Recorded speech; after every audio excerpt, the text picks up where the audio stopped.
সমাজ আছে, মুসলমান, পাশে হিন্দু, খ্রিস্টান, বৌদ্ধ, ইহুদি, নাসারা, ধর্মীয় সাথে সকল ধর্মের লোকেরা আমরা সহাবস্থান একসাথে মিলমিশ করে চলে আসছেন। বিশেষ করে বাংলাদেশ স্বাধীন হওয়ার পর থেকে কখনো বাংলাদেশের মুসলমান হিন্দুদের কোন পূজা করতে কখনো কোথাও আমরা বাধা দিই না। শরীয়ত যেটা বাধা দেওয়ার পক্ষে কোন রায়ও দেয় না। তাদের ধর্ম তারা পালন করবে, আমাদের ধর্ম আমরা পালন করবো। তারা মূর্তি একটা না, হাজারো বানাক, তাদের মন্দিরে বানাবে। আমরা আমাদের স্থান পূজা আমরা মাসিক বানাই, তারা তাদের মতো করে তাদের স্থান পূজা তারা মন্দির বানায়। মন্দিরের ভিতরে তাদের যত প্রকারের মূর্তি তারা পূজা করে সব বানায়, আমাদের কোনো আপত্তি নাই।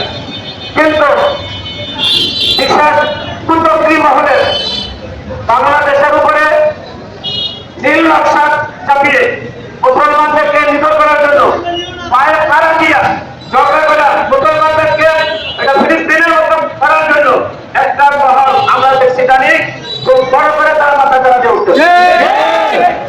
এটা কিন্তু হিন্দু খ্রিস্টানরা আমাদের মুসলমানদের থেকে হিজবুত তাওহীদ, এই হিজবুত তাওহীদ তারা নাম দিয়া সরকারকে কেন বুঝতেছে না? সাবেক সরকার, যারা বিদায়ী সরকার, কেন আজকে তাদের দুর্দশা কেন হইল? তাদের পাশে ছিল, পরামর্শ দিয়েছিলাম, মানে আজকে তাদের অবস্থা কি? বর্তমান সরকার যারা, আমরা তাদের বিপক্ষে না। বর্ডার গার্ডে তাদের ধন্যবাদ জানাই, তারা সাহসের সাথে তারা বর্ডার পাহারা দিচ্ছে। এই মাধ্যমে আমাদের বাংলাদেশের মুসলমান এবং হিন্দুরা সব বর্ডার পাহারা। কিন্তু অত্যন্ত পরিচালনার দুঃখের বিষয়, আমরা সেই কথা বলি নাই তোমরা মূর্তি বানাইতে পারবে না, মন্দিরে বানাও, রাস্তার মনে মনে কেন মূর্তি বানানো লাগবে? কোটি কোটি টাকা কেন সেখানে খরচ করা লাগবে? এই জন্য রাস্তার মোড়ে মূর্তি বানাবেন আর এই দেশের মুসলমান বসে বসে আন্দোলন চলবে, এটা হইতে পারে না। অতএব আমরা সরকার বাহাদুরকে বলবো, সাবেক সরকার থেকে শিক্ষা গ্রহণ করেন। এক মূর্তি নিয়ে সারা বাংলাদেশের ভেতরে আগুন চলেছিল। এখন যদি আমরা সেই পথে আসেন, তাদের তো পালানোর একটা দেশ ছিল, আমরা পালাবেন কোথায়? আপনাদের আধ্যাত্মিক মহাসাগর ছাড়া আর কোনো জায়গা নাই।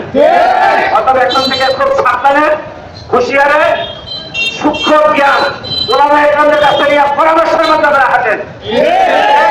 ওলামা ইকরাম কি পরামর্শ দেয়, মুসলমান কি পরামর্শ দেয়, এটা শুনুন।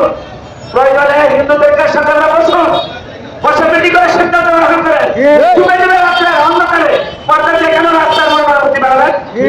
আমরা তো ডুবে যাবে রাস্তার অন্ধকারে, কোথাও বড় করে মসজিদ বানাই নেই, কোথাও তো আমরা এরকম তবে আমরা আমাদের ধর্মের জন্য কোনো রাস্তার মনে মনে ডুবে যে কোনো কাজ করি নাই, প্রকাশ করে আসি, আমরা প্রকাশই করবো। অতএব সরকার বাহাদুরকে আমরা এখন বলবো, এখন থেকে সতর্কতা হয়ে সামনে বাড়ান, আমরা আপনাদের পাশে আছি। যদি আমরা অন্ধকারের ভিতরে রেখে সাবেক সরকারের মতো করতে চান, ওদের কথা সরকার বলেন, আমরা প্রচার বলেন, নিজেরাই নিজে কোনো করেন। আমরা প্রত্যেক বছর এই কাজ করে এখানে বিজ্ঞান আছেন, হিন্দু এবং মুসলমান আমরা মিলে এক পাশে একসাথে বসে আমরা খানা খাই। আমরা দেখাই দিতে চাই সারা বিশ্বকে, মুসলমান এবং হিন্দুদের বাংলাদেশে কোনো দাঙ্গা নাই, কোনো বৈষম্য নাই। তারা সংখ্যালঘু কেন, তারা যদি লাখে একজন থাকে, কুড়িতে একজন থাকে, তাদেরকে সাথে নিয়েই আমরা এই দেশে শান্তি বজায় রেখে বসবাস করতে চাই। অতএব তাদেরকে এড়িয়ে দিয়া ইসলামের মাধ্যমে মুসলমান করবেন, জঙ্গি বানাবেন, এই করতে আর চেষ্টা করেন না, সফল কাম করতে পারবেন না।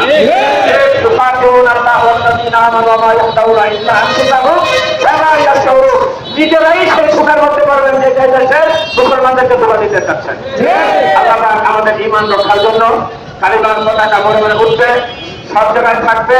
আমরা শান্তি বিরাজ করে যাতে হিন্দুদের দোকান থেকে আমরা ক্রয় করি, আমাদের দোকানে ক্রয় করে, তাদের বাড়িতে আমরা যাই, তারা আমাদের বাড়িতে আসে, আমরা সহাবস্থানে আছি। এটার মধ্যে ঝগড়া লাগাই দিয়া দুইটা ভাগ করে দেওয়া দেশে অস্থিতি সৃষ্টি করবে, এরকম কোন পরিবেশ হইতে আমরা আল্লাহ আমাদেরকে সুচিন্তা নিয়ে সামনে আমাদের সরকার বিধান করুন। সরকার আমাদের খেলা খাতা আছে, যারা তারা মনে করে মুক্তি চালায়া, একটা আগ্রাসন চালায়া এদেশের মুসলমানদের ইজ্জত করার জন্য, আবার জঙ্গি সংগঠনের নাম দিয়া এদেশের মানুষদেরকে বিরোধ চালানোর জন্য, এটা করে তারা কোনদের আমাদের জন্য আমাদের হুঁশিয়ার থাকা লাগছে।